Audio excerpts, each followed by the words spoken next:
नमस्कार सभी को, इतिहास के जिज्ञासुओं को, इतिहास के शौकीनों को। मैं सीमा चारण, इतिहास की सहायक आचार्य, राजकीय महाविद्यालय सुमेरपुर के यूट्यूब चैनल पर हार्दिक स्वागत करती हूँ। कोरोना काल में वीडियो के माध्यम से आपकी पढ़ाई को जारी रखने के प्रयास जो चल रहे हैं, उसी की श्रृंखला में आज हम आगे बढ़ते हैं। आज हम बात करेंगे सेकेंड ईयर के सेकेंड पेपर यानी विश्व के इतिहास में अमेरिका के स्वतंत्रता संघर्ष के महत्व की। क्या इसने विश्व के पटल पर परिवर्तन लाए? क्या इसने नई देशों की नींव डाली? क्या नई व्यवस्था दुनिया के सामने उभर करके आई जो आने वाले 200 सालों बाद दुनिया की सबसे लोकप्रिय शासन व्यवस्था साबित होने वाली थी? 4 जुलाई 1776 को अमेरिका में स्वतंत्रता की घोषणा के बाद अमेरिका के लोगों ने खुद को एक स्वतंत्र देश के रूप में स्थापित किया। हालांकि इसकी औपचारिक जो कहें तो 1783 की पेरिस की संधि के बाद अमेरिका के 13 उपनिवेशों को ब्रिटिश राज्य से स्वतंत्र उपनिवेश मान लिया गया और इस तरह से दुनिया के नक्शे पर एक नया देश उदित हुआ जो कि 150 सालों के अंदर दुनिया के सबसे शक्तिशाली देशों की श्रेणी में प्रथम स्थान पर आने के लिए तैयारी कर रहा था। अब यहाँ एक देश ने दूसरे देश को, जो कि हज़ारों किलोमीटर दूरी है, छोटे से द्वीप ने बहुत बड़े महाद्वीप को बंदी बना करके रखा हुआ था। तो ये संभव नहीं था कि ये व्यवस्था बहुत अधिक दिनों तक चलती, लेकिन इतनी जल्दी एक नया देश उदित हो जाएगा, एक गुलाम देश, चाहे विदेशी दोस्तों की मदद से ही सही, अपने आप को एक स्वतंत्र देश के रूप में स्थापित कर पाएगा। ये शायद किसी ने 15 या 20 वर्ष पूर्व सोचा भी नहीं था, लेकिन ये अमेरिकियों की जिजीविषा के कारण, और सबसे बड़ी बात, लोहा लोहे को काटता है। जिन अमेरिकियों ने लड़ाई करी वो वास्तव में अमेरिकी क्या, 2 या 3 पीढ़ी पहले आए हुए ब्रिटिश नागरिक ही थे। तो ब्रिटिश नागरिकों को पराजित ब्रिटिश नागरिकों ने ही किया।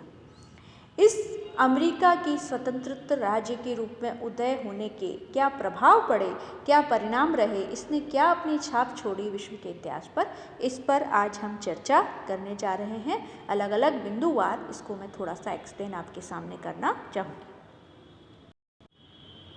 सबसे पहला जो इसका प्रभाव था, पहली बार दुनिया में एक लोकतांत्रिक राष्ट्र उभर करके आया और एक ऐसा राष्ट्र जिसका कि संविधान लिखित था। शासक कौन है, राजा कौन बना, उसकी इच्छा कानून नहीं थी, वह कानून लिखा गया था। पहली बार दुनिया ऐसे एक देश से, एक राष्ट्र से मुखातिब हुई। पेरिस की संधि से एक ताकतवर लोकतांत्रिक राष्ट्र का उदय हुआ। 13 अलग अलग उपनिवेशों ने मिल करके अपने आप को एक संप्रभु देश के अंदर बदल दिया और ये जो देश था, इसका शासन किसी शासक की इच्छा के आधार पर नहीं होने वाला था, राजवंश की इच्छाओं के आधार पर नहीं होने वाला था। इस देश का शासन एक संविधान, और वो पूरा संविधान लिखा गया था, उसके आधार पर होने वाला था। इस संविधान में जो अलग अलग राज्य थे, उपनिवेश जो बाद में राज्य के रूप में कन्वर्ट हो चुके थे, उनको आंतरिक स्वतंत्रता दी गई और साथ ही साथ संघीय शासन व्यवस्था लागू की गई। यहाँ नागरिकता की भावना, मताधिकार यानी वोट देने की भावना, समानता का सिद्धांत देश में स्वीकार कर दिया गया था। लेकिन हालांकि ये समानता कागजों में ही थी।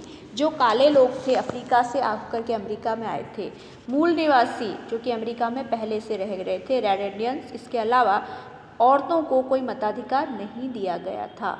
इसलिए बिल्कुल बात ये कही गई उस समय विद्वानों के द्वारा कि पहली बार सभी को मताधिकार नहीं, काले लोगों को नहीं है, मूल निवासियों को नहीं है, और औरतों को मताधिकार नहीं दिया गया है। यानी आबादी का बहुत बड़ा हिस्सा मताधिकार से, वोटिंग से अभी भी वंचित था। लेकिन फिर भी पहली बार अमीर गरीब कैसा भी व्यक्ति हो, गोरे व्यक्ति सभी वोट कर सकते थे, गोरे पुरुष, महिलाएं भी। अगला इसका परिणाम, एक ऐसा देश उदित हुआ विश्व के पटल पर जहाँ लोगों को कोई भी धर्म को अपनाने की, उसकी पूजा, किसी भी देवता की पूजा पाठ करने, किस विधि से वो करना चाहते हैं, उसकी पूरी छूट दे दी गई।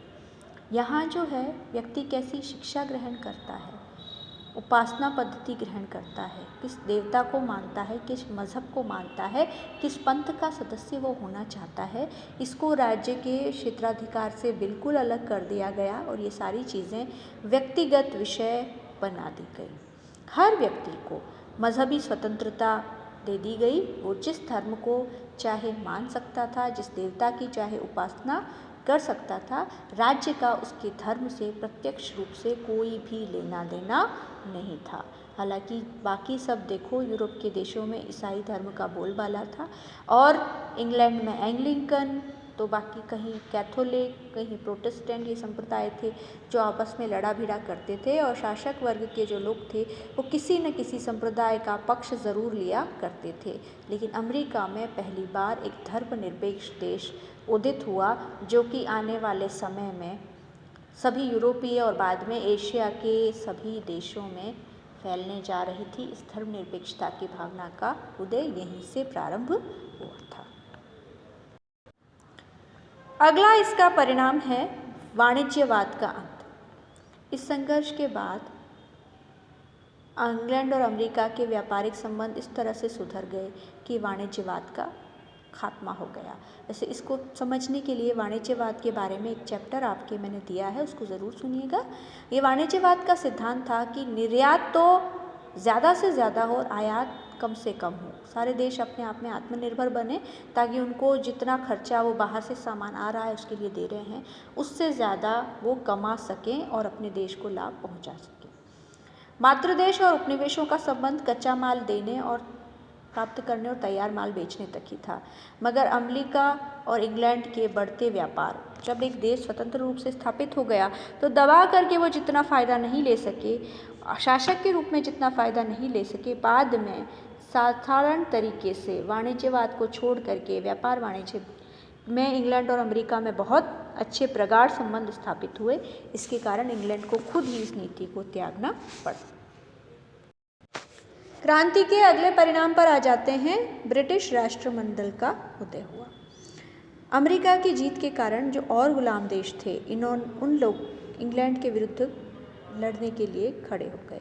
तो जब इंग्लैंड को लगा कि मेरी स्थिति इस तरह से खराब हो रही है, तो इन लोगों ने जो अपने उपनिवेश थे इनको उनके लिए नीति बदली और ब्रिटिश राष्ट्रमंडल बना लिया। इस संगठन के माध्यम से इंग्लैंड ने कोशिश की कि उपनिवेश देशों की समस्याएं जानें, समझें और उनको निवारण के लिए कोई टास्क फोर्स तैयार करे। हालांकि ये सब एक दिखावा ही था ऊपरी, क्योंकि गुलाम देशों का निर्माण ही उनके आर्थिक शोषण के लिए किया जाता है। लेकिन फिर भी लोकमत के दबाव में ब्रिटिश की सरकार को ब्रिटिश राजमंडल बनाना पड़ा। इंग्लैंड के सम्राट या सामग्रिक जो भी होती थी, इनके प्रति औपनिवेशिक देशों की भक्ति बनी रहे, इसके लिए ये छोटा सा प्रयास किया गया। अगला परिणाम है फ्रांसीसी क्रांति। अगले कुछ अध्यायों में हम फ्रांसीसी क्रांति के बारे में बात करने जा रहे हैं, जो 1789 में घटित हुई थी। इस संघर्ष ने फ्रांस की क्रांति की नींव रखने का भी काम किया। यहाँ जब फ्रांस ने अमेरिका के संघर्ष में भाग लिया तो युद्ध में भाग लेने के कारण उसका खर्चा बहुत बढ़ गया, फ्रांस की आर्थिक स्थिति खराब हो गई और वो दिवालियेपन की कगार पर आ गया। और सबसे बड़ी चीज़, इस युद्ध में भाग लेने के कारण उसे आर्थिक रूप से कोई भी लाभ प्राप्त नहीं हुआ। और दिक्कत की बात ये थी कि जो सैनिक भेजे गए थे संघर्ष में, उन लोगों ने देखा अमेरिका में कैसे लोग राजनीतिक, मजहबी और सामाजिक अधिकारों का उपयोग करने के लिए लालायित हैं, अपनी जान तक वो देना चाहते हैं। तो जब वो फ्रांस में वापस गए तो इन्होंने अपनी जनता को बताया कि किस तरह से लोग सामाजिक राजनीतिक अधिकारों के लिए प्रयासरत हैं, अपनी जान दे रहे हैं। तो फ्रांस की जनता भी लुई के शासन के विरुद्ध में उठ खड़ी होने के लिए तैयार हो गई और फ्रांस की क्रांति की पृष्ठभूमि यहीं से निर्मित हो गई। अब इसका अगला परिणाम था, इस क्रांति से आयरलैंड को बहुत लाभ हुआ। अमेरिका की स्वतंत्रता संघर्ष को और सबसे बड़ी चीज़ उनकी सफलता को देख करके आयरलैंड के लोग भी इंग्लैंड के विरुद्ध खड़े हो गए। आयरिश लोग स्वतंत्र आयरिश संसद की स्थापना के लिए प्रयासरत थे और जो उन पर व्यापारिक प्रतिबंध थे उनको समाप्त कर देना चाहते थे। तो इंग्लैंड के लोगों ने भी सहानुभूतिपूर्वक विचार किया। उनको लगा कि अगर अब आगे नहीं मांगेंगे तो ये लोग खुद एक स्वतंत्र देश के रूप में स्थापना के लिए कदम उठाने लग जाएंगे। तो वहाँ एक संसद की व्यवस्थापिका को ब्रिटिश नियंत्रण से स्वतंत्र कर दिया गया। अगला और अंतिम जो इसका परिणाम था वो ये था, संसद की शक्ति में इसके कारण बढ़ोतरी हो गई। हुआ ये था कि ये जो सारा खेल रचा गया था, एक अमेरिका के प्रति जो नीति बदली गई थी और इस नीति के कारण अमेरिका में असंतोष के स्वर प्रबल हो उठे और आखिरकार अमेरिका के लोगों ने संघर्ष का मार्ग चुना और नए देश के रूप में खुद को गठित कर दिया। तो इस पूरे संघर्ष के दौरान कहीं न कहीं उस वक्त ब्रिटिश सम्राट जॉर्ज तृतीय इसकी अदूरदर्शी नीतियाँ जिम्मेदार थी। इसके बारे में ये कहा जाता है, the ass who lose 3 kingdom for a mass. Mass एक ईसाई धर्म की सामूहिक प्रार्थना को कहते हैं कि एक गधा जिसने कि 3 राज्यों को खो दिया, 3 साम्राज्यों को खो दिया सिर्फ इस प्रार्थना के लिए। तो संसद में जॉर्ज तृतीय की नीतियों के विरुद्ध आक्रोश खड़ा हो गया। उस समय प्रधानमंत्री लॉर्ड नॉर्थ और जॉर्ज तृतीय को उत्तरदायी ठहराया गया इस सारे स्वतंत्रता संघर्ष में। इंग्लैंड की प्रतिष्ठा को जो धब्बा लगा था उसके लिए, इसके कारण संसद की शक्ति को पुनः स्थापित किया गया और राजा की शक्तियों में कमी लाई गई और इंग्लैंड लोकतंत्र की दिशा में कदम बढ़ाने के लिए और अधिक तेज़ी से चलने लगा। ये इंग्लैंड पर अमेरिका की क्रांति का प्रभाव पड़ा। बच्चों, अमेरिका की क्रांति इन प्रभावों के अलावा दुनिया के मानचित्र पर अब एक ऐसा देश खड़ा हो गया था जो कि आगे आने वाले प्रथम विश्व युद्ध तक पूरी दुनिया में सबसे अधिक शक्तिशाली देश बनने जा रहा था। 1915 के आसपास समझ लो कि अमेरिका दुनिया का सबसे शक्तिशाली देश बन चुका था और आज तक चीन हालांकि उससे होड़ ले रहा है, लेकिन फिर भी इन सब के बावजूद अमेरिका आज भी विश्व के सबसे शक्तिशाली देशों की कतार में प्रथम स्थान पर आता है और इस राज्य का जन्म इसी अमेरिका के स्वतंत्रता संघर्ष के कारण हुआ था। ये थी अमेरिकी क्रांति, उसके कारण, घटनाक्रम और परिणाम। इन तीनों पर अलग अलग 3 टॉपिक में मैंने प्रयास किया है आपको चर्चा करके समझाने का। मैं उम्मीद कर रही हूँ कि ये कंसेप्ट न सिर्फ आपका क्लियर हो गया होगा, बल्कि आप और भी इसके बारे में जानकारी प्राप्त करने के लिए उत्सुक होंगे और भी अधिक जानकारी के लिए अलग अलग पुस्तकों को खंगालेंगे, जिससे आप विद्वान ही नहीं होंगे, आपके कंसेप्ट भी क्लियर होंगे और रुचि भी आपकी इस विषय में बरकरार रहेगी। धन्यवाद।